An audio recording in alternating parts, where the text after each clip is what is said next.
Most reactions don't belong to what caused them. After finishing my lip liner, I went out and spoke to Reese. After our chat, he said it looked like I had lip injections. I laughed and thanked him because that's the highest compliment lip liner can receive. I went back into my room to keep doing my makeup, and I thought I'd post what he said on my Instagram story. But when I opened the app, I saw how everyone else was spending their day. Beach, sun, adventures. After realizing I had gotten distracted, I opened up my camera to take an Instagram story. I settled on one. I looked at the photo and I thought to myself, I'm inside. I'm in a dark room. It's just practical. It's summer in Australia. And suddenly I realized that my funny little lip liner joke didn't really feel funny anymore. It felt embarrassing. Like posting it would highlight the fact that everyone else was out living some big exciting life and I was just inside in my dark room. And then I started doing that thing where I build an argument in my head to justify something that I'm insecure about. Like, of course their holidays all look amazing. They're making the absolute most of them because they don't get as much free time from their job that I am lucky enough to get, so they want to make the most of it.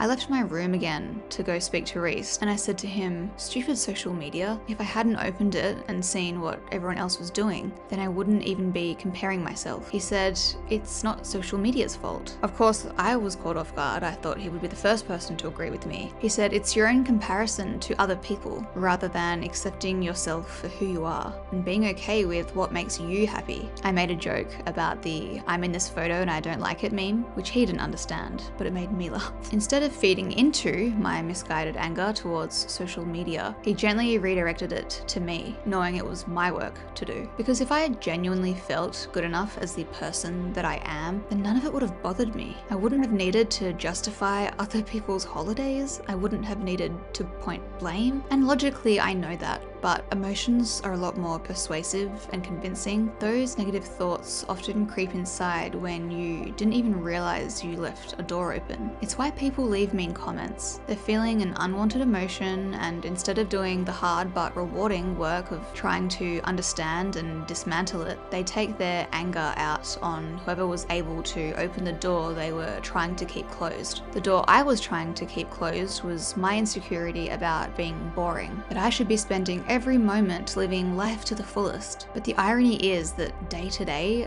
I absolutely love my life. I love all of the small, inconsequential moments. Individually, none of it looks like much. These moments aren't glamorous or exciting or inspiring, and yet they're mine. I chose them, and I'll continue to choose them. Because when you put all of those small, ordinary moments together, they make up my life. And this life that I truly adore is simply the sum of those small, ordinary parts. And those big, shiny, Instagrammable moments are wonderful, but those only happen every now and then. Comparison didn't steal my joy. It made me believe that the source of my joy wasn't good enough. I think that's the part that hurts the most, that I was willing to doubt those small, special moments that I cherish the second they didn't look as exciting or as shiny as someone else's, as if they weren't actually ever worthy of my attention. But I think that's part of living in a world where we're constantly offered other versions of happiness, which we then measure ours against. I don't think the answer is to avoid comparison, because that's just human nature. I think it's about noticing when you do and being happy for that person while you redirect your perspective back to the life you love, that you built, that you chose, that waits patiently for you to remember